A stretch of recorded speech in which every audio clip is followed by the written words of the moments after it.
Registration. ठीक है, तो अभी यूपीएससी और यूपीपीसीएस ने जो आयोग है, दोनों ही सेंट्रल आयोग और अपना राज्य का आयोग है, इन्होंने क्या किया है, स्टूडेंट्स के लिए एक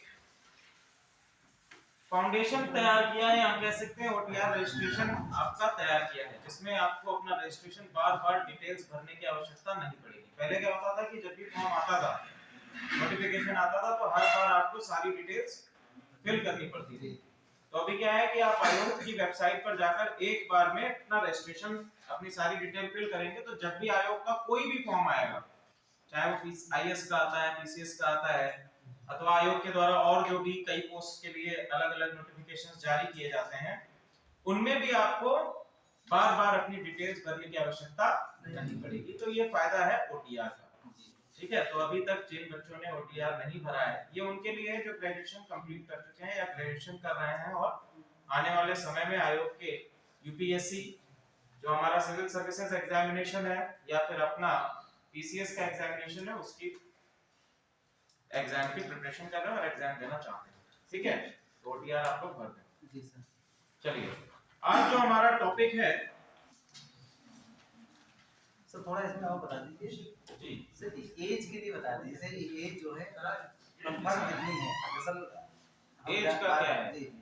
एज का देखिए ये है, एज आपका जनरल कैटेगरी में, ठीक है, जनरल कैटेगरी में 30 या 28 का एज क्या है सर? 32 है, 32 है। 37 आपका एससी एसटी के लिए है और 5 साल का रिलैक्सेशन मिलता है फिजिकली हैंडीकैप्स को जी, तो उसमें एज आपकी 42 इयर्स तक जाती है।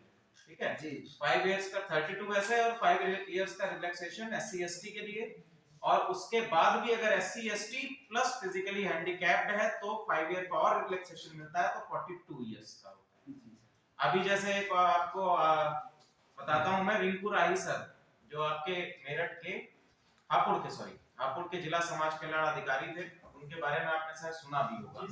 ठीक है, हापुड़ के जिला समाज कल्याण अधिकारी थे और हापुड़ में चल रही स्कॉलरशिप घोटाले को उन्होंने सामने लेकर आए। जब वो जिला समाज कल्याण अधिकारी वहां पर बने, आज से लगभग 9 साल पहले की बात है, मायावती की सरकार के दौरान 2009 या 10 के आसपास, तो जिला समाज कल्याण अधिकारी जब वो बनते हैं तो उस समय स्कॉलरशिप घोटाला वहां पर चल रहा, उसका खुलासा उन्होंने किया। जो वहां के माफिया हैं हापुड़ की साइड के, उनके द्वारा 7 या 8 गोलियां उनको मारी गई, एक गोली उनके जबड़े में लगी। ठीक है, जिला समाज कल्याण अधिकारी कई दिनों तक यहाँ लखनऊ में अपने विधानसभा के सामने उन्होंने धरना भी दिया। ठीक है, इसके बाद भी काफी समय के बाद, काफी संघर्षों के बाद इस चीज को उनको उजागर कर पाए, और आज हम लोगों के साथ में, मैं भी उनके साथ में रहा हूं, उनसे काफी सीखा भी है मैंने। तो हम लोगों ने उनसे कहा सर आप एक बार और ट्राई करिए, तो 42 इयर्स क्योंकि फिजिकली हैंडीकैप्ड कैटेगरी में आ चुके थे, ऑलरेडी पीसीएस ऑफिसर थे, 42 इयर्स की एज में उन्होंने ट्राई किया और आईएएस बन भी गए। अभी 2022 वाले अटेम्प्ट में आईएएस उन्होंने निकाल लिया। ठीक है, चलिए आज का जो हमारा टॉपिक है उसको हम लोग देखते हैं। हम लोग देखिए मध्यकालीन भारत को स्टार्ट करने जा रहे हैं। मध्यकालीन भारतीय इतिहास।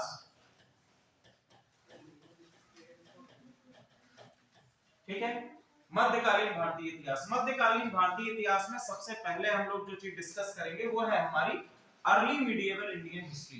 ठीक है, यानी कि हमारी मिडिएवल हिस्ट्री का शुरुआती समय है, यानी कि जो हम गुप्तोत्तर काल के बाद पढ़ेंगे।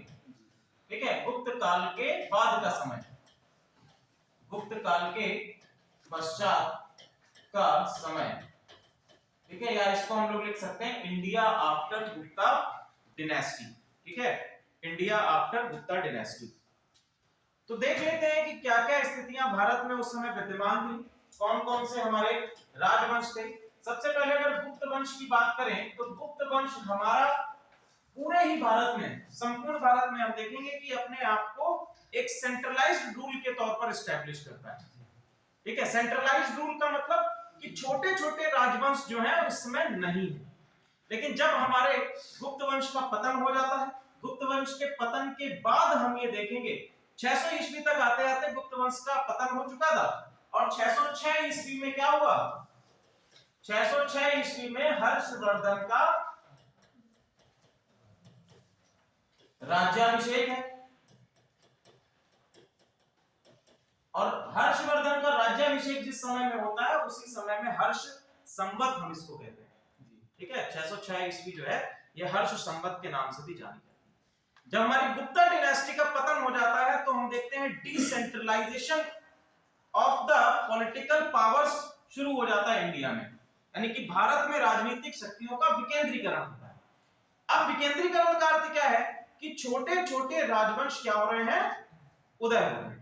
तो देखते हैं कि अलग अलग जगह पर कौन कौन से राजवंश हमारे उदय होते हैं। सबसे पहले देखिए कन्नौज, कन्नौज में कौन है, कन्नौज में है आपका मौखरी वंश, ठीक है। कन्नौज में आपका है मौखरी वंश। इसके बाद असम बर्मन वंश, गुजरात मैत्रक वंश,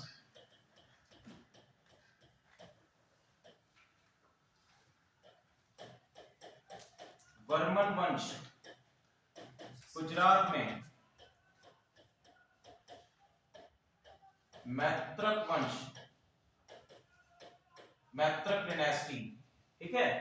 इसके बाद नेक्स्ट है आपका मालवा एंड मगध, मालवा एंड मगध, मालवा तथा मगध।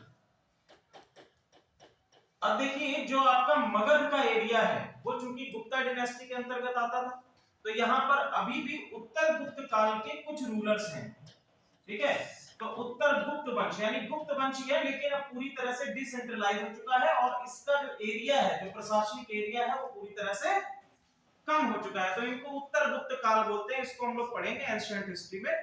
तो हम लोग गुप्त वंश जब पढ़ेंगे तो उत्तर गुप्त पढ़ेंगे, ठीक है। उत्तर गुप्त में कौन कौन से शासक रहे हैं, छोटे छोटे शासक हैं और उनका मगध के एरिया तक ही शासन रह गया, ठीक है। जो मगध हम लोग पहले देखते थे कि आपका, अगर हम बात करें कि पश्चिम में, तो पश्चिम में आपका गांधार है, अफगानिस्तान है, वहां तक शासक है। दक्षिण भारत में आप जाएंगे तो आपको कर्नाटक तक शासन मिलता था, वो चीज अब खत्म हो चुकी है, ठीक है। आगे हम देखते हैं, नेक्स्ट है आपका अंबाला हरियाणा। यहां पर हम देखते हैं पुष्यभूति वंश, अंबाला हरियाणा में, यहां पर हम देखते हैं पुष्यभूति वंश। और उत्तर भारत का यही वंश हमारे लिए सबसे इंपॉर्टेंट है, इसी के आसपास हमारी शुरुआती चरण में हिस्ट्री चलती है उत्तर भारत की, ठीक है। अगर हम लोग बात करें दक्षिण भारत में, तो दक्षिण भारत में सबसे पहले आपका आ जाता है वातापी, ठीक है, या इसको बादामी बोलते हैं, बादामी या वातापी। यहां पर आपको मिलेगा चालुक्य वंश और ये हर्षवर्धन के समकालीन है, चालुक्य वंश, ठीक है। इसके बाद आता है कांची, कांची में आपको मिलेगा पल्लव वंश, ठीक है। इन सभी अलग डिनेस्टीज को हमें कवर करना है, ओके। पल्लव वंश आ जाता है। बंगाल में गौड़ वंश, बंगाल यहां पर आपका आ जाएगा गौड़ वंश। और भी कई सारी डिनेस्टीज हैं, वो एंशिएंट इंडिया में सातवाहन वंश है, सातवाहन वंश हम लोग एंशिएंट इंडिया में ही पढ़ लेंगे। वाकाटक है, ठीक है, कलचुरी है, ये सभी हम लोग, पंड्या है, चोल है, चेर है, ये एंशिएंट हिस्ट्री में आ जाएंगे, ठीक है। पंड्या हम लोग यही मध्यकालीन भारत में ही पढ़ेंगे। आपका पूर्व मध्यकालीन भारत जो है, अर्ली मिडिएवल हिस्ट्री है, उसके अंतर्गत पढ़ेंगे, ठीक है। तो सबसे पहले हम लोग अगर बात करें पूर्व मध्यकालीन इतिहास में, जिसमें हम लोग बात करेंगे हर्षवर्धन और उसके समय, ठीक है। हर्षवर्धन एंड इट्स, ये आप लोगों ने नोट कर लिया है, ठीक है। हर्षवर्धन और उसका समय।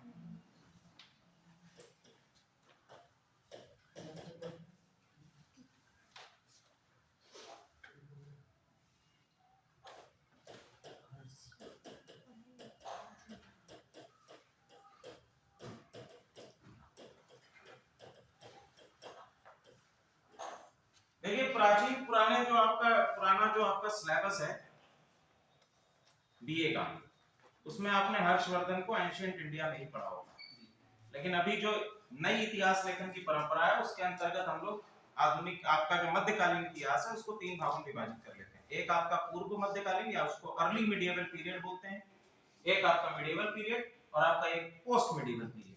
ठीक है, इस तरह से हम लोग इसका। अब देखिए बाणभट्ट के बारे में जो सबसे अधिक जानकारी हमको, सॉरी हर्षवर्धन के बारे में सबसे अधिक जानकारी हमको जो मिलती है वो है आपका कौन सा, हर्षचरित। हर्षचरित के लेखक कौन है, बाणभट्ट। ठीक है, बाणभट्ट किसके लेखक हैं, हर्षचरित के लेखक हैं। और ये हमारा सबसे इंपॉर्टेंट सोर्स है जिससे हमें हर्षवर्धन के बारे में जानकारी मिलती है। अब बाणभट्ट के अनुसार अगर हम देखें तो इनकी राजधानी क्या थी, पुष्यभूति डिनेस्टी की, बताओ भाई, थानेश्वर। ठीक है, थानेश्वर इनकी राजधानी हुआ करती थी। अब हम इसका देखते हैं कि कौन कौन से शासक आपके आते हैं। इसके फाउंडर जो इसके संस्थापक हैं वो है आपके पुष्यभूति। संस्थापक का नाम लिख लीजिए, पुष्यभूति। पुष्यभूति, ठीक है, पुष्यभूति इसके संस्थापक हैं। आगे हम देखते हैं कि कौन कौन से इसमें शासक आएंगे। तो सबसे पहले फाउंडर हो गए पुष्यभूति, इसके बाद महाराजा नरवर्धन,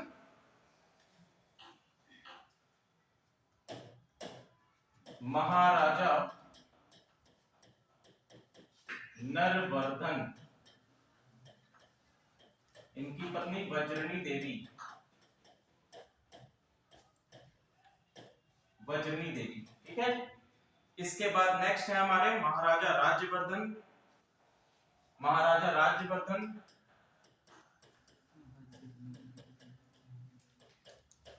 देखिए ये राज्यवर्धन इनका नाम है और जो महाराजा है ये इनकी उपाधि है। ठीक है, ये क्या है, इनकी उपाधि है। फिर इसके बाद है महाराजा आदित्यवर्धन, आदित्यवर्धन, इनकी पत्नी है अप्सरा देवी, इनकी पत्नी है गुप्त देवी, महासेन गुप्त देवी, महासेन गुप्त देवी।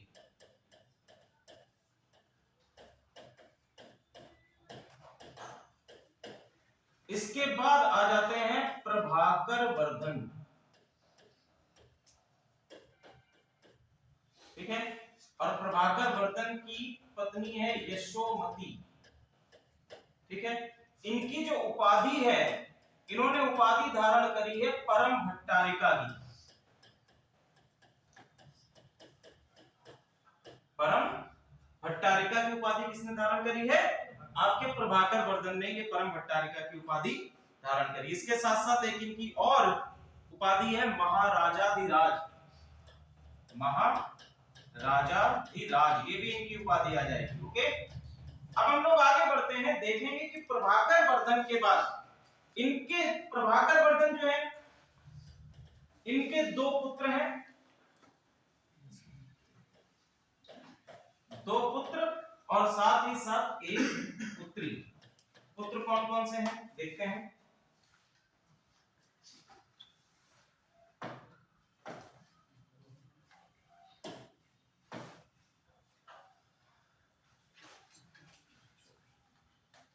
इसको इरेज करना है।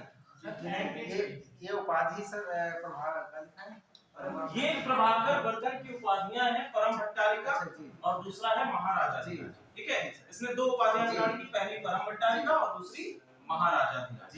ठीक है, अब देखिए इनके 2 बेटे हैं, यशोमती देवी, और प्रभाकर वर्धन के 2 पुत्र हैं, पहला और एक पुत्री है। पुत्र कौन कौन है, 2 पुत्र हैं, पहला है आपका, ठीक है,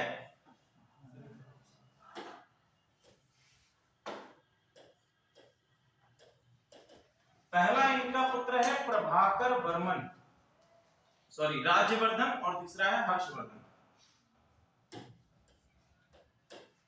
राज्यवर्धन और हर्षवर्धन, लीनिएज क्लियर हो रही है। और इनकी पुत्री है राजश्री। ठीक अब हम लोग बात करते हैं कि हर्षवर्धन किस प्रकार से शासक के तौर पर कन्नौज में स्थापित हुआ। ठीक है, अब देखिए इसके लिए एक छोटी सी कहानी है जिसका बाण भट्ट ने जिक्र किया है। क्या क्या चीज है यहां पर हम देखेंगे। कन्नौज के रूलर है गृहवर्मन। कन्नौज में इस समय किस वंश का शासन था? वंश का नाम बताइए। वंश मौखरी वंश। तो मौखरी के वंश के शासक है गृहवर्मन। ठीक है, गृहवर्मन शासक है। गृहवर्मन का विवाह होता है राजश्री से। ठीक है, गृहवर्मन का विवाह किससे होता है? राजश्री से विवाह स्थापित होता है। यानी कि आप देखेंगे कि आपका पुष्यभूति वंश और आपका मौखरी वंश इनके बीच में विवाह संबंधी क्या हुआ? पॉलिटिकल समझौता हुआ और दोनों के बीच में वैवाहिक संबंध स्थापित होते हैं। घटना क्या घटती है आगे देखेंगे। अब देखिए यहां पर एक आपका गृहवर्मन से शादी हो गई। अब गृहवर्मन दक्षिण भारत जा रहे थे नर्मदा नदी के तट पर। शशांक और देवगुप्त, यहाँ पे दो नाम लिख लीजिए। पहला है आपका शशांक। शशांक कौन है? गौड़ वंश का शासक है जो कि आपका बंगाल में है। ठीक है, दूसरा आपका कौन है? देवगुप्त। ठीक है, देवगुप्त आपका कहां पर है? देवगुप्त आपका मगध में है जो कि शासक किसका है? किस उत्तरगुप्त वंश से संबंधित है। उत्तरगुप्त वंश से संबंधित है। यही हुआ। इन्होंने क्या किया, जब राजश्री और राज्यवर्धन गृहवर्मन दोनों दक्षिण भारत के अभियान पर दक्षिण भारत जा रहे थे तो उस समय नर्मदा नदी के तट पर गृहवर्मन की हत्या करके राजश्री को क्या कर लिया? बंदी बना लिया। ठीक है, बंदी बना लिया। जब ये घटना पहुंचती है उस समय राज्यवर्धन चूंकि बड़ा भाई है, जब ये खबर पहुंचती है किस तक? राज्यवर्धन तक। तो राज्यवर्धन एक सैन्य अभियान लेकर राजश्री को बचाने के लिए पहुंचता है। ठीक है, लेकिन रास्ते में ही राज्यवर्धन पर देवगुप्त आक्रमण करके राज्यवर्धन की भी हत्या कर देता है। ठीक है, राज्यवर्धन की भी हत्या हो गई। अब कौन बचा? हर्षवर्धन। हर्षवर्धन को जब ये समाचार मिलता है तब हर्षवर्धन भी अपनी सैन्य अभियान लेकर आगे जाता है। ठीक है, यहां पर देखिए रोल सबसे महत्वपूर्ण था राज्यवर्धन की हत्या में किसका? शशांक का। शशांक क्या करता है कि इन दोनों के बीच में समझौता करा देता है और भोज पर आमंत्रित करता है, यानी खाने पर आमंत्रित करता है और खाने में जहर मिलाकर राज्यवर्धन की हत्या करवा देता है। क्लियर? हर्षवर्धन को जब ये घटना पता चलती है तो हर्षवर्धन पहुंचते हैं। हर्षवर्धन अपनी शशांक पर हमला करने के लिए जा रहे हैं। उस बीच में एक और चीज पता चलती है। शशांक का एक गुप्तचर है भांडी। नाम ध्यान रखिएगा, कोई एग्जामिनेशन में पूछा नहीं जाएगा। जस्ट एक कविता है बाण भट्ट के द्वारा रचित, उसमें एक कहानी लिखी। ठीक है, तो यहां पर आपका एक गुप्तचर है भांडी। भांडी ने यह सूचना दी कि राजश्री शशांक के कब्जे से मुक्त हो चुकी है और विंध्य पर्वत पर सती होने जा रही है। ठीक है, तो शशांक यहां पर एक देखिए नाम आता है दिवाकर मित्र। दिवाकर मित्र कौन है? दिवाकर मित्र हैं बौद्ध भिक्षु।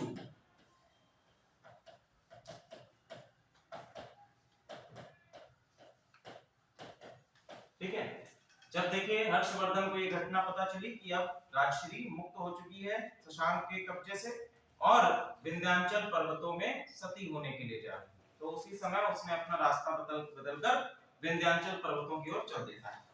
अब देखिए वहां पर जाते समय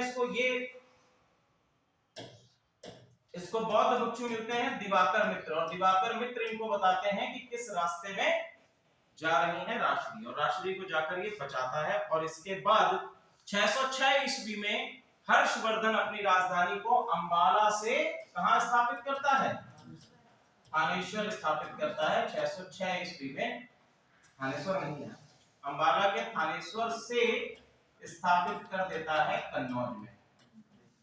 ठीक है, यानी कि कन्नौज को अपनी नई राजधानी बनाता है। कन्नौज जो कि मौखरी वंश के अंतर्गत था, अब वो किस वंश के अंतर्गत आ रहा है? पुष्यभूति डायनेस्टी या पुष्यभूति वंश के अंतर्गत आ जाता है। ठीक है जी, तो इसी को हम लोग 606 ईस्वी को हर्ष संवत के नाम से जानते हैं। क्लियर है? अब देखिए इंफॉर्मेशन आपको कहां से मिलती? पहले हर्षचरित है, दूसरा ह्वेनसांग के यात्रा वृत्तांत से। ठीक है, ह्वेनसांग के यात्रा वृत्तांत से हमको ये समाचार, ये चीजें पता चलती हैं। ठीक है, यहां तक आप लोगों को सारी चीजें क्लियर है। आगे हम लोग बात करते हैं, ये तो हो गया कन्नौज का सीन। ठीक है, अगला है आपका वल्लभी।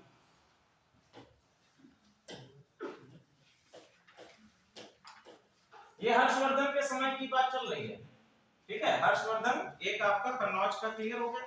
आगे हम लोग बात करते हैं वल्लभी। वल्लभी जो आपका ये गुजरात के क्षेत्र में है।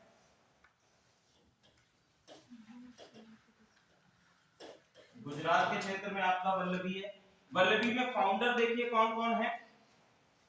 फाउंडर है इसके शिलादित्य प्रथम धर्मादित्य। शिलादित्य प्रथम धर्मादित्य।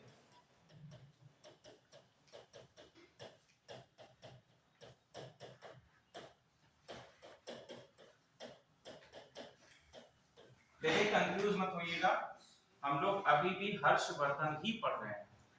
ठीक है, अब यहाँ पर हम लोग केवल ये पढ़ेंगे कि हर्षवर्धन ने अलग अलग अपने सैन्य अभियान कौन से किए हैं, किन किन रूलर्स के साथ में अपने संबंध को स्थापित किया है, उनके साथ में अपने ट्रेड रिलेशंस को स्थापित किया है, तथा एक हम देखेंगे कि किस प्रकार से हर्षवर्धन ने उत्तर भारत में कुछ समय के लिए एक केंद्रीकृत सत्ता स्थापित करने का प्रयास किया नर्मदा नदी के तट पर। ठीक है, ये चीज हम लोग देखेंगे।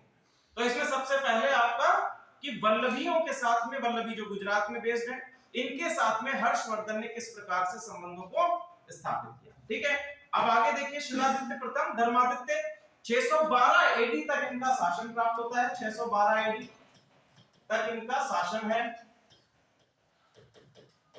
और शिलादित्य प्रथम धर्मादित्य के बाद इनका छोटा भाई खराग्रह शासक बनता है। नेक्स्ट आपका कौन है? खराग्रह शासक बनता है। खराग्रह के बाद है आपका धर्मसेन तृतीय। धर्मसेन तृतीय, धर्मसेन तृतीय। ठीक है, धर्मसेन तृतीय के बाद है ध्रुवसेन द्वितीय बालादित्य। ध्रुवसेन द्वितीय बालादित्य, द्वितीय बालादित्य। और इनके समय में एक घटना होती है ह्वेनसांग का भारत आगमन। ह्वेनसांग का भारत आगमन। तो यदि आपसे इस तरह का क्वेश्चन पूछा जाता है कि किस वल्लभी सम्राट के समय में ह्वेनसांग भारत आया, तो आपका नाम होगा ध्रुवसेन द्वितीय विक्रमादित्य। ठीक है, ह्वेनसांग ने जब वल्लभी साम्राज्य की यात्रा करी तो वहां पर, चूंकि ये इनका समकालीन है ध्रुवसेन बालादित्य का, तो इसने ध्रुवसेन को दो उपाधियां दी। पहला ध्रुपद और दूसरा ध्रुव भट्ट। ह्वेनसांग ने अपने वर्णन में इसको किस नाम से पुकारा है? इसको पुकारा है पहला ध्रुपद, ध्रुपद तथा ध्रुव भट्ट। तो इसको इस तरह से आप लिख सकते हैं कि ह्वेनसांग के यात्रा वृत्तांत में in the travel account of Hiuen Tsang, Hiuen Tsang accumulated Dhruvasena as Dhruvapada and Dhruva Bhatta. ठीक है, अब देखिए जो आपका ध्रुव भट्ट या ध्रुवपद है, इसकी क्या क्या चीजें हैं? ये हर्षवर्धन का दामाद है।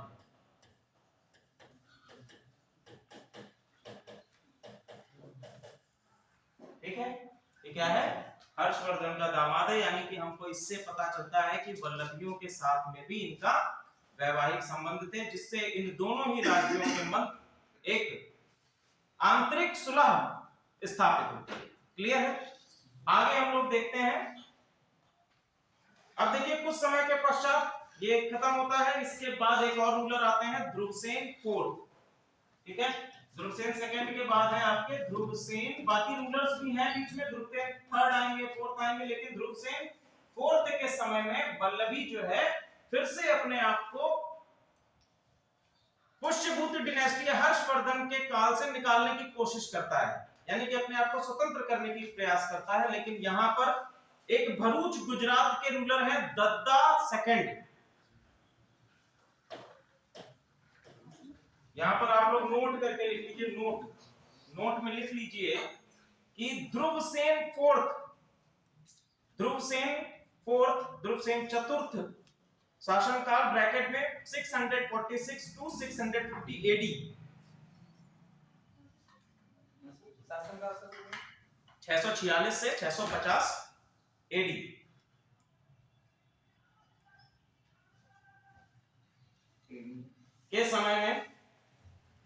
के समय में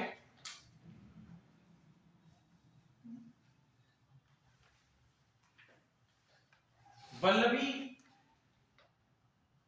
ने स्वयं को स्वतंत्र कराने का प्रयास किया।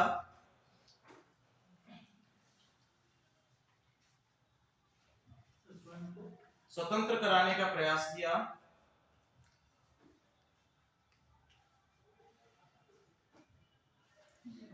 परंतु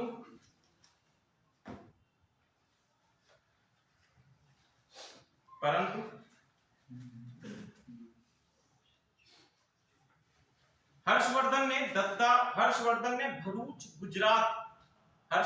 भरूच गुजरात के शासक दद्दा सेकंड, लिखेगा दद्दा द्वितीय की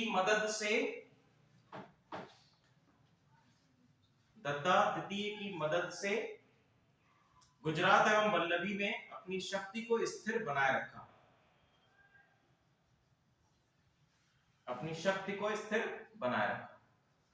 तो ये हमने देखा कि पश्चिम भारत में किस प्रकार से वल्लभी और गुजरात में हर्षवर्धन ने अपनी शक्ति को स्थिर बनाए रखा है। अब नेक्स्ट हम लोग बात करते हैं हर्षवर्धन का दक्षिण अभियान। हर्षवर्धन का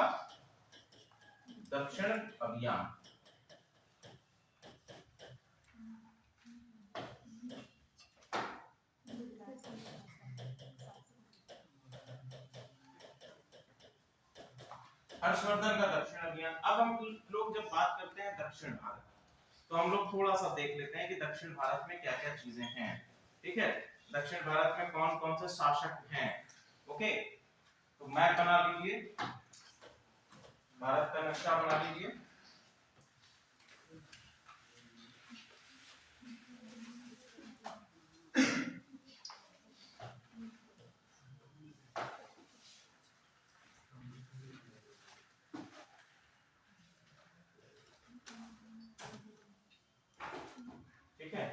भारत का नक्शा आ गया। अब यहाँ पर आप देखेंगे कि विंध्य पर्वतों से होकर ये आपकी नदी गुजरती है, कौन सी, नर्मदा। ठीक है, शतपथ ब्राह्मण में इसका क्या नाम बताया गया है, नर्मदा नदी का एक प्राचीन नाम बताइए, शतपथ ब्राह्मण में, ये नोट करके लिखते रहा करिए। ठीक है, शतपथ ब्राह्मण में इस नदी का नाम क्या बताया गया, रेवा बताया गया। क्या बताया गया है, रेवा। इसके जस्ट नीचे आपका, यहां से हम देखेंगे कि इस प्रकार से आपको मिलेगा, यहां तक शासन है, इतना यहां तक शासन है आपका चालुक्य डिनेस्टी का, चालुक्य वंश का। ठीक है, अभी मैं आपको इंटरनेट चल रहा होगा तो इसमें मैप दिखाता हूं। ओके, चल रहा है जी। अभी इसमें पहले ऐसे कर लो फिर दिखाता हूं। यहां से एक नदी जा रही है कृष्णा, ठीक है, और यहां से एक नदी जाती है तुंगभद्रा। ठीक है, तुंगभद्रा, कृष्णा और तुंगभद्रा ये दोनों एक दूसरे की क्या हैं, ट्रिब्यूटरी रिवर्स हैं, सहायक नदियां हैं। और इनके बीच का जो सिंचित क्षेत्र है, इसको किस दोआब के नाम से जाना जाता है, रायचूर दोआब। किसके नाम से जाना जाता है, रायचूर दोआब। तो रायचूर दोआब के लिए हम देखेंगे, अब देखो चालुक्य यहां पर है, इसके जस्ट नीचे आप जाएंगे तो ये वाला एरिया जो है, यहां पर है कांची, और कांची में कौन से शासक हैं, कांची में है पल्लव। ठीक है, कांची में कौन है, पल्लव शासक हैं। ठीक है, यहां पर आप आएंगे तो सातवाहन वंश मिलेगा। कुछ समय के लिए यहां पर राष्ट्रकूट आए थे, राष्ट्रकूट खत्म हो जाएंगे, उसका कोई ज्यादा वो नहीं है। इसके नीचे आपको मिलेंगे पंड्या, अभी आपको यहाँ पर पंड्या है, ठीक है। कुछ समय के पश्चात पंड्या शासन, पंड्या डायनेस्टी खत्म हो जाती है, इसके बाद आप देखेंगे कि चोल आ जाते हैं यहाँ पर, ठीक है। चोलों को भी हम यहाँ पर पढ़ेंगे, चोल आ जाते हैं, ठीक है। तो हम देखेंगे क्योंकि एक वॉर हम जब देखते हैं, जब आपका हर्षवर्धन दक्षिण अभियान पर जाता है तो एक हमको इंस्क्रिप्शन मिलता है जिसमें ये बताया गया है, और साथ ही साथ आपके हर्षचरित में भी ये बताया गया है कि जो आपका नर्मदा नदी है, नर्मदा नदी के तट पर पुलकेशिन द्वितीय के साथ में, पुलकेशिन द्वितीय के साथ में हर्षवर्धन का एक युद्ध होता है जिसमें हर्षवर्धन की हार होती है, ठीक है। हर्षवर्धन की हार होती है, सच में हार होती है, ये क्लियर नहीं है, ठीक है। इतिहासकारों ने इसकी पूर्ण पुष्टि नहीं करी है कि हर्षवर्धन की हार हो गई अथवा हर्षवर्धन उस युद्ध में क्या रिजल्ट निकलता है, इसके बारे में इतिहासकारों ने पूर्ण रूप से पुष्टि नहीं करी, ठीक है। हर्षचरित ने पुलकेशिन द्वितीय के एक राज कवि हैं, इनका नाम है रवि कीर्ति। क्या नाम है? रवि कीर्ति। ये कौन है? राजकवि हैं, किसके हैं? पुलकेशिन द्वितीय के राजकवि हैं, ठीक है। और पुलकेशिन द्वितीय के राजकवि ने अपने, इनके द्वारा लिखित कौन है? ऐहोल प्रशस्ति, ऐहोल प्रशस्ति, ठीक है। ये इन्होंने लिखी और ऐहोल प्रशस्ति में इन्होंने ये बताया है कि एक पूरा लिख लीजिए, इन्होंने बताया भय विघ्नित हर्ष्योन,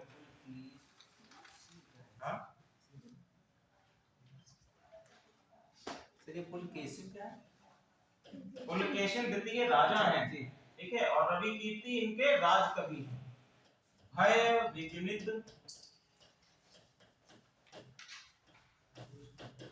हर्षेन, भय विघ्नित हर्षेन च कारित हर्षा, च कारित हर्षा, ये इन्होंने लिखा है ऐहोल प्रशस्ति में, भय विघ्नित हर्षेन च कारित हर्षा। इसका मतलब क्या है? इसका मतलब ये है कि भय से हर्ष का हर्ष जाता रहा, ठीक है। इसका अर्थ क्या है? कि भय से, डर से हर्ष का हर्ष जाता रहा, ठीक है। तो इसका मतलब क्या है? इसका मतलब इन्होंने बताया कि पुलकेशिन द्वितीय इस युद्ध में विजय हुआ, ठीक है। इसका इतिहासकारों ने ये अर्थ निकाला, ठीक है। अब आगे देखिए, चूंकि इसकी पूर्ण पुष्टि नहीं की जा सकती, किस आधार पर? क्योंकि ये क्या है? प्रशस्ति है। प्रशस्ति क्या होता है भैया? प्रशस्ति क्या होता है? प्रशस्ति का मतलब ये होता है जिसमें राजा की प्रशंसा की जा रही हो, जिसमें राजा की प्रशंसा की जा रही हो। और अभी तक भारत में इतिहास लेखन की परंपरा शुरू नहीं हुई थी, तो यहाँ पर इतिहास लेखन की परंपरा अभी भी राज दरबारी कवियों के द्वारा चली आ रही है, या राज दरबारी जो भी आपके लेखक है उनके द्वारा ही चली आ रही है। अब मान लीजिए कोई राजा है और उसके दरबार में एक कवि है, तो प्रशंसा किसकी करेगा? अपने राजा की करेगा या पड़ोसी राजा की करेगा? स्वयं की राजा की करेगा। तो ऐसे ही कई सारे आपकी प्रशस्तियां हैं, इंस्क्रिप्शंस हैं जो कि राज दरबारी कवियों के द्वारा लिखे गए हैं, तो उनको पूर्ण रूप से प्रमाणित नहीं माना जा सकता। क्लियर है? अब बाणभट्ट ने उसमें लिखा है कि बाणभट्ट ने हर्षचरित में लिखा कि ना हर्ष की हार होती है, ना पुलकेशिन द्वितीय विजय होता है, लेकिन हर्ष का शासन जो है नर्मदा नदी के इस पार ही बना रहता है। यहाँ पर हर्षचरित है, यानी कि यहाँ पर हर्ष है, और यहाँ पर आपका कौन है? चालुक्य वंश है, ठीक है। ये आपका इसी प्रकार से बना रहता है। हर्ष कभी भी दक्षिण भारत पर विजय हासिल नहीं कर पाया अपने शासनकाल में। क्लियर है? आगे हम लोग देखते हैं कि दक्षिण भारत के कौन कौन से वंश थे उस समय हर्ष के समकालीन। तो सबसे पहला हम लोगों ने मैप में ही देखा, इसको हम लोग एक बार उस ब्राउज़र पे भी देख लेते हैं, ठीक है।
यहाँ पर आप देख पा रहे हैं ये आपका चालुक्य है, ठीक है। ये आप देख पा रहे हैं कि यहाँ पर ये आपके चालुक्य हैं, ठीक है। ये जो आप रिवर जाते हुए देख रहे हैं ये है कृष्णा रिवर, ठीक है। ये दूसरी रिवर जो आप लोग जाते देख रहे हैं तुंगभद्रा रिवर है, ओके। इन दोनों के बीच का जो क्षेत्र है ये क्या है, रायचूर दोआब। दोआब क्या होता है आप लोगों को पता है? मैम प्लीज बताइए दोआब क्या होता है? अरे जिससे पूछ रहे हैं उसको बताना दीजिए ना। मैम बताइए दोआब क्या होता है, आप बताइए मैम। जहाँ पे दो नदियों के बीच के स्थान को दोआब कहते हैं। आप बताइए, नहीं पता है? अरे जो उसने बताया वही रिपीट कर दो, सही तो बता रही है, ठीक है।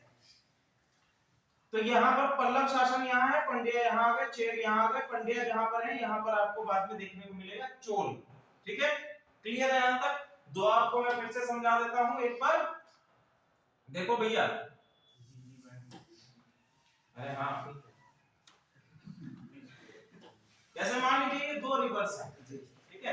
तो दो रिवर जब दो नदियां आपस में बहती हैं, जब एक दूसरे के पैरेलल मान लीजिए बह रही हैं, तो इनके बीच का जितना भी रीजन आएगा, क्षेत्र आएगा, इसको हम लोग कहते हैं दोआब, ठीक है। दोआब ये वाटर शेड होता है रिवराइन सिस्टम में, ओके। आगे हम लोग देख लेंगे दक्षिण भारत के दो वंश इंपॉर्टेंट है, पहला है आपका पल्लव वंश और दूसरा है आपका चालुक्य वंश। चालुक्य वंश बेसिकली हमारा कहां पर है? चालुक्य वंश की राजधानी कहां पर है? अभी तो बताया मैंने, वातापी, ठीक है। वातापी या बादामी ये इनकी राजधानी है, जो कि आपका जितना भी आपका नर्मदा नदी के नीचे का रीजन है वहां पर शासन कर रहे हैं। देखिए मैथ बहुत इंपॉर्टेंट है, आप लोगों को ये चीजें पता होनी चाहिए। रिवराइन सिस्टम ज्योग्राफी में जब आप लोगों को पढ़ाया जाएगा तो और अच्छी तरह से आप लोगों को समझ में आएगा, ठीक है। अब सबसे पहले हम देखते हैं कि पल्लव वंश के शासन में क्या क्या चीजें हैं, ठीक है। सबसे पहला है हमारा पल्लव वंश, ठीक है। पल्लव वंश, पल्लव का मतलब क्या होता है? What do you mean by Pallava? देखिए पल्लव जो है इसके दो मतलब निकलते हैं। पहला मतलब है वृक्ष की शाखा, वृक्ष की शाखाएं, ठीक है, अथवा इनको लताएं भी कह सकते हैं, लता। कई जगह पर आपको जो पुरानी बुक्स हैं उसमें देखेंगे तो उसमें पल्लवों को लता बोला गया है, ठीक है। दूसरा आप लोग देखेंगे पल्लव का मतलब होता है डाकू, ठीक है। पल्लव का मतलब डाकू भी होता है, ओके। अब देखिए पल्लव स्वयं को क्या कहते थे? पल्लव स्वयं को क्या कह रहे हैं? ये जो पल्लवों के इतिहासकार हैं, राजकवि हैं, उनके द्वारा ये कहा गया है, क्या है ये? ब्रह्मा की संतान। क्या कहा गया है इनको? ये क्या है? ब्रह्मा की संतान है। और ये स्वयं अपने आप को क्या बताते हैं? ब्राह्मण बताते हैं, ठीक है। स्वयं अपने आप को क्या बताया इन्होंने? कि हम ब्राह्मण हैं। दूसरी चीज क्या है कि इनका प्रतीक, इनका प्रतीक, देखो हर एक शासन का एक प्रतीक होता है ना, इनका प्रतीक क्या है? बैल। बैल इनका प्रतीक है। कोई बताएगा गुप्त वंश का क्या प्रतीक था? गुप्त वंश जो है, गुप्ता डायनेस्टी, जैसे हमारे उत्तर प्रदेश का एक प्रतीक है कि ऐसे गोला बना उसमें दो मछलियां बनी, ठीक है। ये भारत सरकार, उत्तर प्रदेश सरकार का प्रतीक है, ठीक है। अशोक वृक्ष हमारा उत्तर प्रदेश का शायद प्रतीक है। चलो वो लोग देखें। चलो तो अब ये बताइए कि गुप्त वंश का प्रतीक क्या था? गुप्त वंश का प्रतीक है गरुण, ठीक है। गरुण है गुप्त वंश का प्रतीक। इसी तरह से अलग अलग शासन में अलग अलग प्रतीक हम देखेंगे। जैसे मौर्य काल का प्रतीक आपको देखने को मिलेगा धम्मचक्र, जो ऐसे आपका भारत के झंडे में बीच में लिया गया है, अशोक चक्र भी जिसको कहा जाता है, ठीक है। अब देखिए शुरुआत में जो इसका प्रतीक है वो बैल है, आगे जाकर हम देखेंगे किसका प्रतीक क्या हो जाता है? शिवलिंग, ठीक है। इन्होंने अपने प्रतीक को शिवलिंग भी किया। तो अगर क्वेश्चन ऐसा आता है कि आपके पल्लव वंश का प्रतीक क्या है, तो अगर आपके ऑप्शन में बैल मिलता है तो आप बैल पे टिक करेंगे, अगर शिवलिंग आता है, बैल नहीं आता है तो आप शिवलिंग पे टिक करेंगे, ठीक है। पल्लव वंश बेसिकली जो आपका शुरुआती या ओरिजिन हमको जो मिलता है वो 300 एडी से मिलता है, और ये लगभग आपका 600 एडी में जाते 600 एडी में पूरी तरह से अपने आप को एस्टैब्लिश कर पाता है। तो ये पहली स्टेज है आपकी, फर्स्ट स्टेज आपकी 300 से 600 तक की है, और दूसरी स्टेज आपकी ये प्रथम चरण है। ठीक है, प्रथम चरण में अभी पूरी तरह से अभी हम देखेंगे कि क्या है चीजें, प्रथम चरण में क्या क्या चीजें हैं। ठीक है, यानी कि एस्टैब्लिशमेंट अपने शासन का पूरी तरह से ये नहीं कर पाएंगे। ठीक है, दूसरा हम लोगों को चरण है, दूसरा चरण है आपका 600 के पश्चात, 600 एडी के पश्चात का समय जो है वो आपका है। तो यही हमको पढ़ना है, 600 एडी के बाद का समय पढ़ना है। ओके,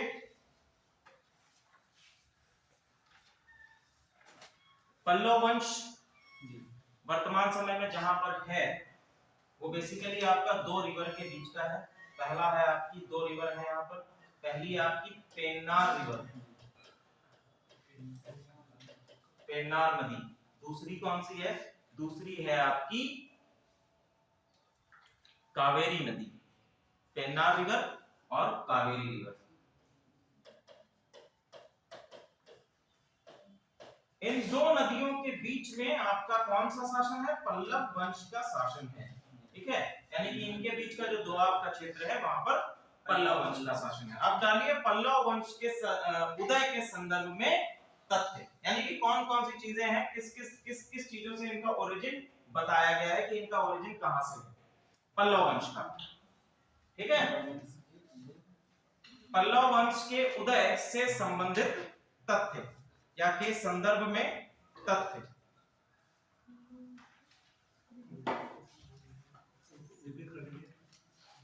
पल्लव वंश के उदय से संबंधित तथ्य, या हम ऐसे भी क्वेश्चन लिख सकते हैं कि पल्लव कौन थे, कि इनका मूल क्या है, ये आए कहां से। ठीक है, पल्लव कौन थे? तो पल्लवों के विषय में तीन चीजें बताई गई, यानी कि तीन एस्पेक्ट्स बताए गए इतिहासकारों के द्वारा कि पल्लव कौन थे। यहां पर देखिए तीनों एस्पेक्ट कौन कौन से हैं। ठीक है, पहला एस्पेक्ट बताया गया है कि भैया पल्लव जो हैं ये शक, पहलव या पार्थियंस हैं।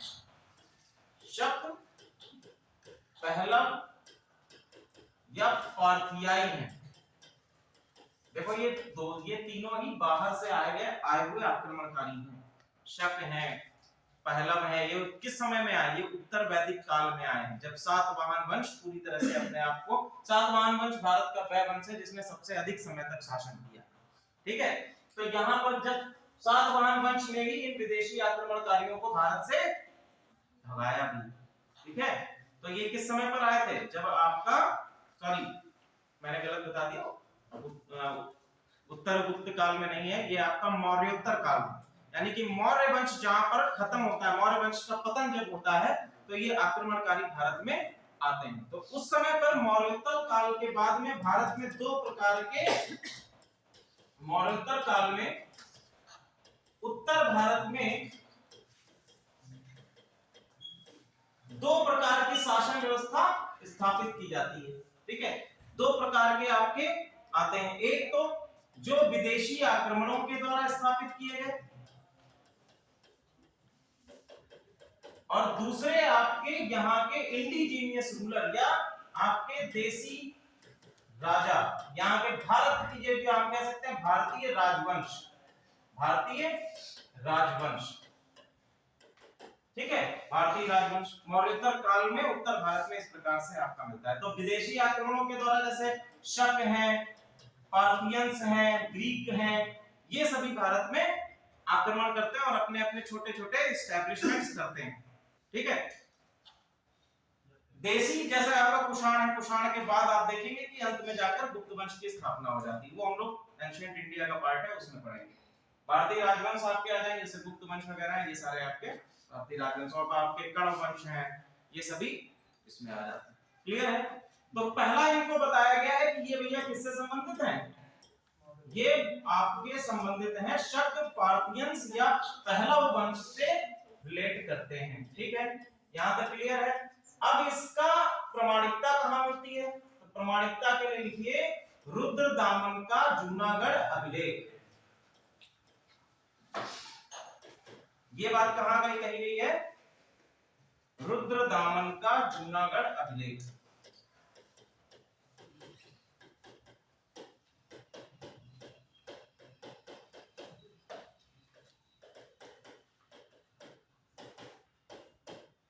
ठीक है, रुद्रदमन का जूनागढ़ अभिलेख। ठीक है, जूनागढ़ अभिलेख में लिखा क्या है? जूनागढ़ अभिलेख में लिखा है कि आपके जो पार्थियंस हैं, ठीक है, इनका एक सामंत है जिसका नाम है सुविराट।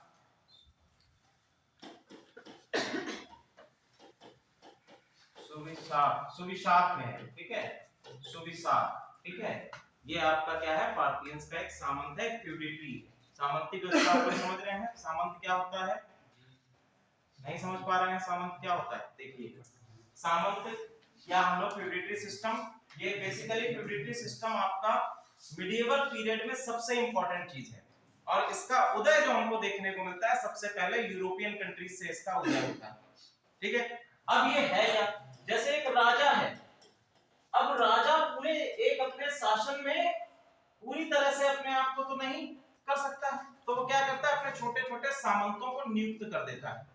ठीक है, छोटे छोटे सामंतों की नियुक्ति करता है कि छोटे छोटे राज्यों को एक पर्टिकुलर ऑफिसर को चलाने को दे देता है कि भैया आप इस क्षेत्र को आप चलाओगे, आप हमें रेवेन्यू यहां से कलेक्ट करके दोगे, आप जितनी भी यहाँ का पॉलिटिकल स्ट्रक्चर है, एडमिनिस्ट्रेशन है, उन सभी चीजों को देखोगे।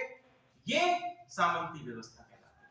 ठीक है, इसको हम लोग जब आपका मिडिएवल पीरियड में और अंदर जाएंगे तो हम लोग यूरोप में कैसे सामंती व्यवस्था का उदय होता है और वो सामंती व्यवस्था आपके पूर्वी देशों में किस प्रकार से आई, भारत में किस प्रकार से इंप्लीमेंट होती है, उसको भी हम लोग डिस्कस करेंगे। क्लियर है?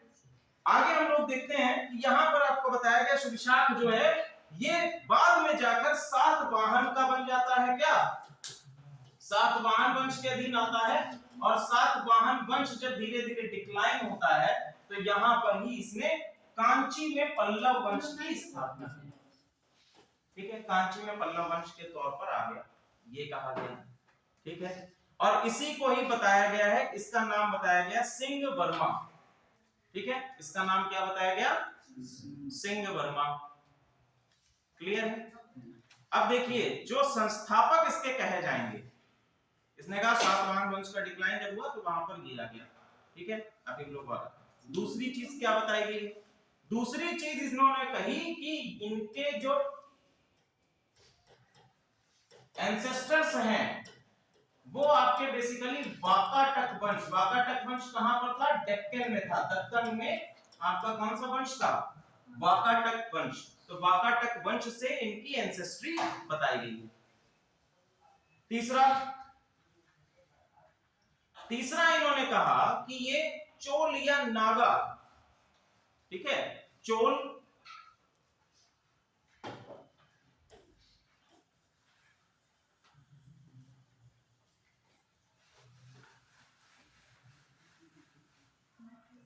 अब देखिए, जहां पर हम लोगों ने मैप अभी देखा था, मैप में ही एक जगह पे जहां पर हमारा पल्लव वंश और चालुक्य वंश है, वहां पर आपका बंगाल के जस्ट नीचे जो उड़ीसा का क्षेत्र है, उड़ीसा के क्षेत्र के आसपास एक डिनेस्टी थी, छोटी डिनेस्टी थी, वो आपकी थी नाग डिनेस्टी, नाग वंश। ठीक है, दूसरा है आपका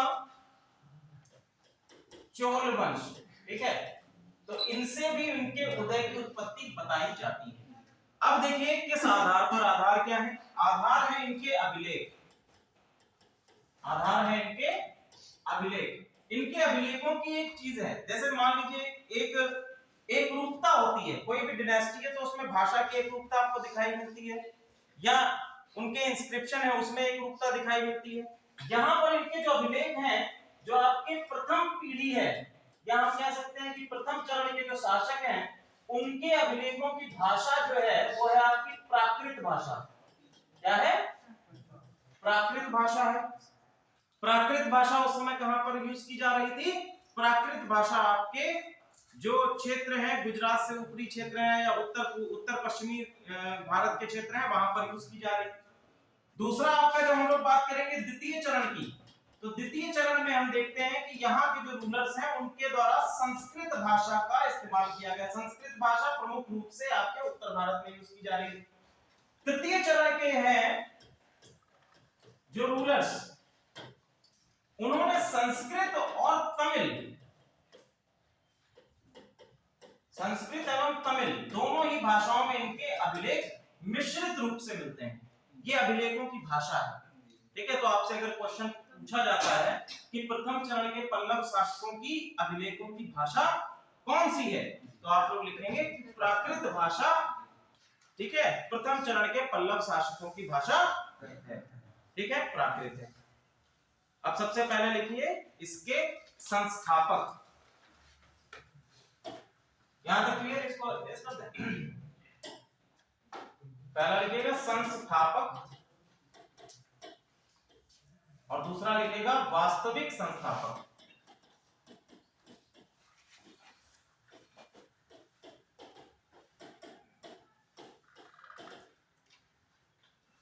संस्थापक अथवा वास्तविक संस्थापक में क्या डिफरेंस होता है?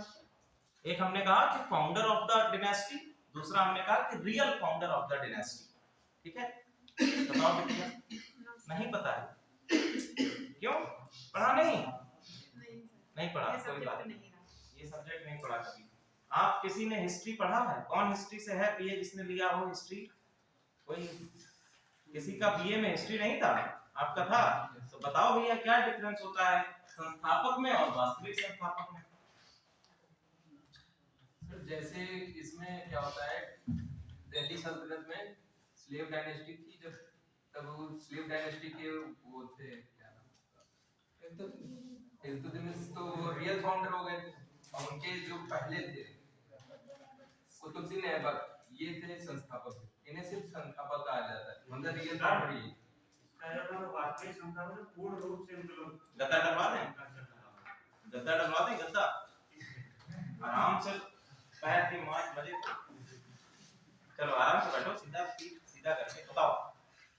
सर शायद राज्य का विस्तार जिसमें ज्यादा हो उसको वास्तविक। वेरी गुड, हाँ आप बता रहे थे, बताओ उसको पूरा करो। जैसे वास्तविक संस्थापक में पूर्ण रूप से जो है उसका राज्य का राज चलने लगे, और संस्थापक में उसका संस्थापक हो गया पूर्ण रूप से चल नहीं रहा है, कहीं ना कहीं कुछ ना प्रॉब्लम है। वेरी गुड, ठीक है, तो देखिए डिफरेंस समझिए, उदाहरण से समझिए। ठीक है, एक व्यक्ति है, मान लीजिए एक व्यक्ति है, मान लीजिए एक व्यक्ति है विष्णु, सॉरी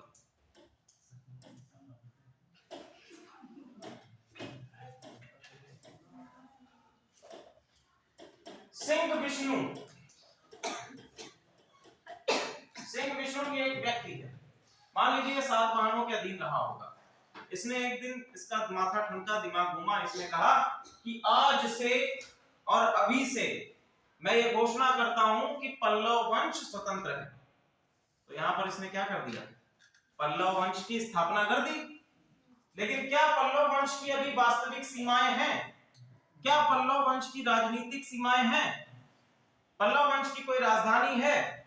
नहीं। इसने क्या किया कि एक घोषणा कर दी, तो वंश आ गया, तो संस्थापक के तौर पर। लेकिन अभी भी इनका जो फ्यूचर है, जो भविष्य है, अभी भी पूर्ण रूप से एस्टैब्लिश्ड नहीं है, या वर्तमान में भी अभी अपने आप को एस्टैब्लिश नहीं कर पाए। तो दूसरा व्यक्ति आया वास्तविक संस्थापक, इनका नाम मिलता है सिंह वर्मा। ठीक है, इनका नाम सिंह वर्मा मिलता है। इन्होंने पल्लव वंश की नींव इस प्रकार से रखी कि इसको एक राजनीतिक एस्टैब्लिशमेंट दिया, साथ ही साथ इसको एक पॉलिटिकल एडवांसमेंट के साथ साथ इसकी सीमाओं का विस्तार भी किया। ठीक है, दूसरी चीज इन्होंने क्या करी? एडमिनिस्ट्रेशन, एक प्रशासनिक ढांचा बनाया, और साथ ही साथ अपनी मिलिट्री को भी पावरफुल स्टेज तक लेके, यानी मिलिट्री एक्सपेंशन भी किया। तो ऐसी स्थिति में हम इसको क्या कहते हैं? वास्तविक संस्थापक कहते हैं।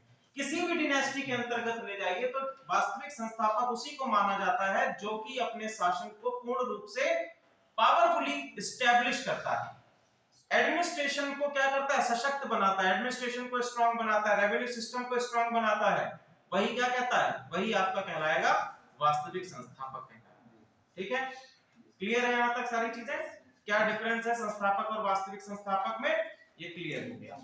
ठीक है जी, क्या कह रहे हैं? अच्छा संस्थापक सिंह विष्णु ही है, हाँ सही है। ठीक है, और आपके वास्तविक संस्थापक सिंह वर्मा, ठीक है, सिंह विष्णु और सिंह वर्मा। इसके बाद देखिए सबसे इंपॉर्टेंट रूलर आते हैं आपके, सर वो सुविशाक्त जो था उसी को सिंह वर्मन बताया गया। उसी को बताया गया है रुद्र दमन के अभिलेख में, लेकिन पूर्ण रूप से उसकी पुष्टि नहीं हो, इतिहासकार करते हैं। ठीक है, ऐसा नहीं कह सकते हैं कि सुविशाक्त ही सिंह वर्मा है या सिंह विष्णु।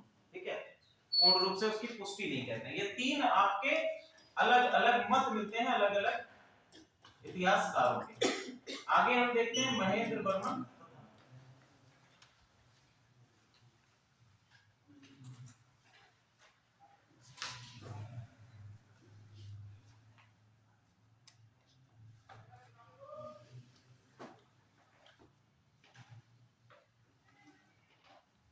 अब देखो महेंद्र वर्मन जो है ये पल्लव वंश का एक महत्वपूर्ण शासक है और इसकी कई सारी उपलब्धियां हैं, और इनकी उपलब्धियों के संदर्भ में कई सारे प्रश्न आपके एग्जामिनेशन में, चाहे वो वनडे एग्जामिनेशन हो अथवा आयोग का एग्जाम, दोनों जगह पर ही पूछे जाते हैं। ठीक है, अब देखिए इसकी कौन कौन सी उपलब्धियां हैं। सबसे पहले इसकी उपलब्धियां हम एज अ संगीतज्ञ करेंगे, नाटककार के तौर पर करेंगे और कवि के तौर पर करेंगे। ठीक है, ये कौन है, एक संगीतज्ञ भी है, म्यूजिशियन,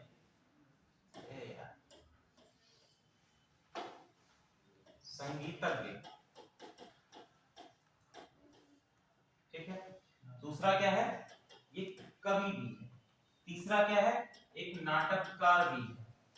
नाटककार का मतलब ये आपका एक प्ले लिखे जाते हैं, प्ले, उसको भी इसने लिखा।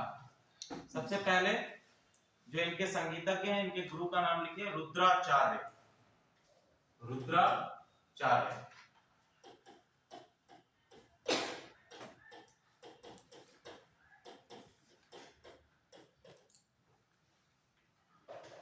कवि हम किस आधार पे इसको कहते हैं, इनकी एक रचना है मत्त विलास प्रहसन,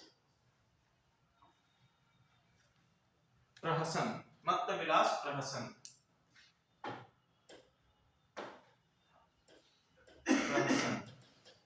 ये इनकी एक रचना है, मत्त विलास प्रहसन।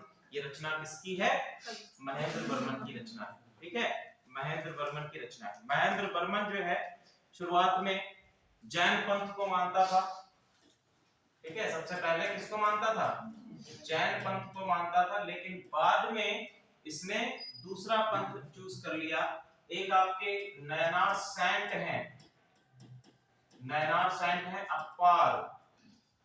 ठीक है, इनका नाम ही है अपार, और ये क्या है, नयनार है। जब मैं आपको भक्ति मूवमेंट पढ़ाऊंगा साउथ इंडिया में संगम एज, तो उसमें नयनार और अलवर आएंगे, अलवर सेंट और नयनार सेंट। किसी को पता है, कभी पढ़े हैं? सर ये महेंद्र वर्मन जैन मतलब क्या, जैन से हैं क्या, मतलब जैन से क्या, जैन धर्म शुरुआत में ये जैन धर्म को मानता था। जी ठीक है, लेकिन आगे चलकर हम देखेंगे कि जैन धर्म जब इनको नयनार संत अपार मिलते हैं, जी तो इनके साथ में आकर ये शैव धर्म की तरफ अपने आप को कन्वर्ट कर लेता है। ठीक है, अब नयनार सेंट है, शैव धर्म में आते हैं, तो ये अपने आप को शैव पंथ यश में कन्वर्ट कर लेता है।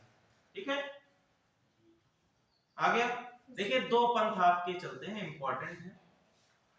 मध्यकालीन भारत में आपको इस समय में ये चीजें मिलेंगी। पहला है आपका शैविज्म और दूसरा है आपका वैष्णविज्म। ठीक है, पहला शैविज्म और दूसरा वैष्णविज्म।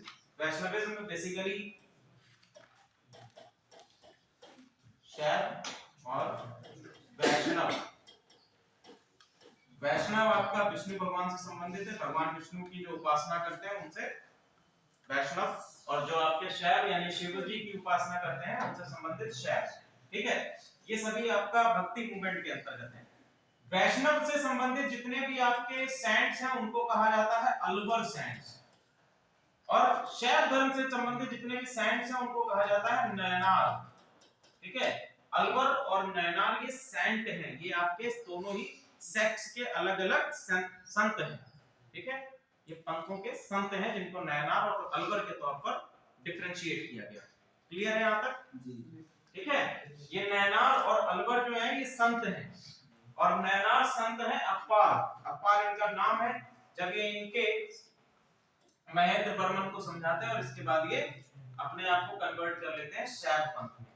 ठीक है, कभी कभी आपसे ऐसा क्वेश्चन पूछा जा सकता है। आगे हम लोग बात करते हैं, ये आपका मत्त विलास प्रहसन है, ये आपका संस्कृत भाषा में लिखा गया है। ठीक है, इसकी भाषा क्या है? संस्कृत भाषा। अब देखो भैया अगला, अगला देखते हैं पदवी या हम उपाधियां इसकी कौन कौन सी हैं। ठीक है, उपाधि, पहली उपाधि है इसकी चेतकारी। चेतकारी, चेतकारी पहली उपाधि है, ये उपाधि लिख लीजिएगा, उपाधि। ठीक है जी, पहली उपाधि इसकी क्या है? चेतकारी है। दूसरी उपाधि माहेश्वर, माहेश्वर, और तीसरी उपाधि है गुणधर, माहेश्वर, और तीसरी उपाधि है गुणधर, गुणधर। ठीक है, चेतकारी की उपाधि सबसे इंपॉर्टेंट है, इसको मैं समझाता हूं क्यों।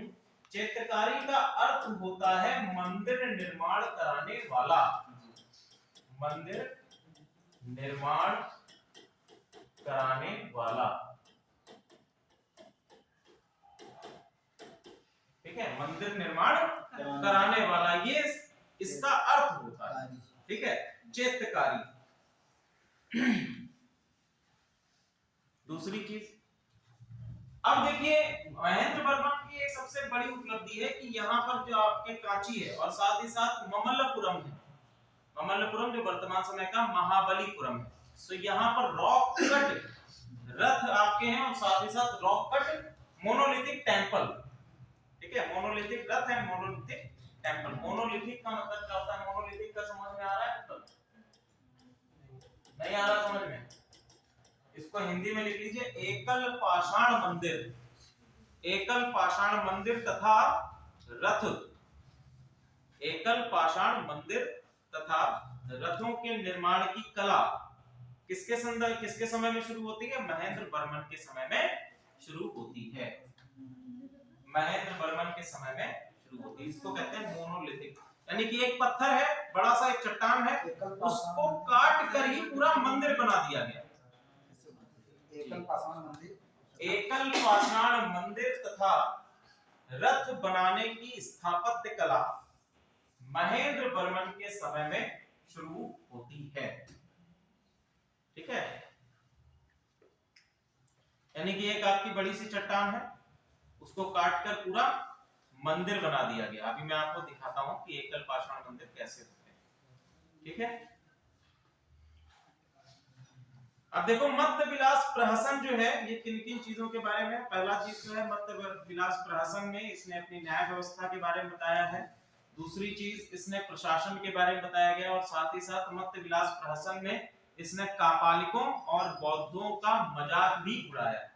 ठीक है, ये इतना छोटे छोटे नोट्स हैं, इसको लिख लीजिएगा। क्लियर है? इनसे संबंधित अभिलेख लिख लीजिए, अभिलेख जो कि आपका महेंद्र वर्मन से संबंधित है।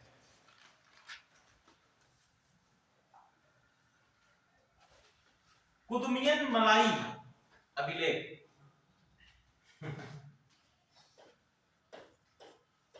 कुदुमियन मलाई अभिलेख, और दूसरा है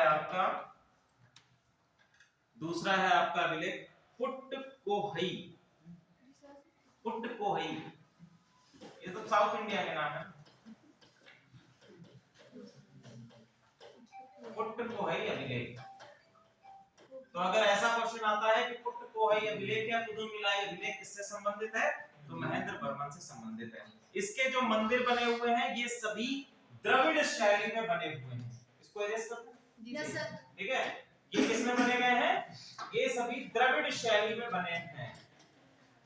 इसके बारे में हम लोग आर्ट एंड कल्चर में पढ़ेंगे। द्रविड़ शैली, द्रविड़ शैली की एक मुख्य विशेषता ये है कि इसमें जो राजा है, जो आपका शासक है, उसका भी मंदिर आपको, यानी कि एक मंदिर है, मंदिर में बेसिकली किसके बारे में होता है?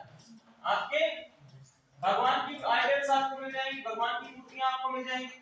लेकिन जब द्रविड़ शैली की बात आती है तो यहाँ पर राजा के बारे में भी, यानी कि राजा की मूर्ति भी भगवान के बगल में आपको देखने को मिलेगी।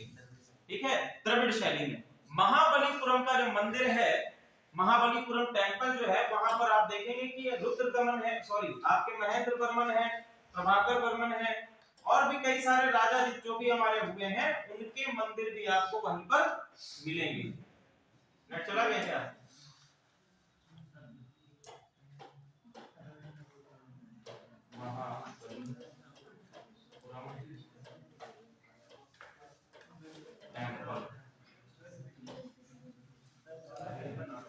नहीं आ रहा है, ठीक है। महाबलीपुरम टेंपल अभी नहीं है। क्या कह रहे हैं? टाइम हो गया। इसको पूरा कर ले, ये टॉपिक थोड़ा सा पूरा हो जाए फिर हम लोग कल करेंगे। ठीक है, आप लोगों से मैं क्षमा चाहूंगा कि आज थोड़ा सा डिले हो गया मेरी क्लास में, क्योंकि मैं थोड़ा सा कंफ्यूज हो गया था कि पहले ये हुआ था कि लेडीज टीचर पहले पढ़ाएंगी, जेंट्स टीचर बाद में पढ़ाएंगे, तो उसी हिसाब से मैंने बाद में रखा 47 पे, लेकिन मेरी क्लास पहले लग चुकी थी। इतना समय मिलता नहीं है कि मैं ज्यादा चीजों को ग्रुप पे पढ़ा तो था, लेकिन सर हम भी नहीं ध्यान दिए बाद में। हाँ नहीं दिया ना उसको, तो यही है कि टाइम टेबल मैंने देखा, एक्चुअली टाइम टेबल मैंने ही सजेस्ट किया था और मैंने ही बुक किया था, लेकिन फिर भी मुझे ध्यान नहीं रहा। जी सर, चलिए कोई बात नहीं, ठीक है। अगले जो आपके इसके शासक हैं, नरसिंह वर्मन प्रथम, इनका नाम केवल लिख लीजिए। दूसरे हैं नरसिंह वर्मन सेकंड, इनके बारे में आप लोग पढ़ के आइएगा, और साथ ही साथ कल पूरी तरह से हर्षवर्धन के विषय में पढ़ के आइएगा आप लोग। नरसिंह वर्मन सेकंड और चालुक्य वंश भी हम लोग कल डिस्कस करेंगे। ठीक है, कल ये पल्लव वंश खत्म हो जाएगा, इसके बाद चालुक्य आ जाएगा, और फिर हम देखेंगे कि नरसिंह और आपके पुलकेशिन द्वितीय और हर्षवर्धन के साथ में जो वॉर है, युद्ध है, उसको हम लोग डिस्कस करेंगे। ठीक है, बेस्ट ऑफ लक। आप लोगों के क्वेश्चंस नहीं आते हैं, स्टडी नहीं कर रहे हैं क्या आप लोग? करते हैं तो कोई कंफ्यूजन नहीं होता है। सर वो चित्र क्या मतलब उसका लोग चित्र बनाने जाते हैं? गुफा चित्र का मतलब है कि जो आपके दीवारों पर बनाई गई छोटी-छोटी पेंटिंग्स, जैसे कि आपका शिकार करते हुए पेंटिंग्स बना दी जाती है।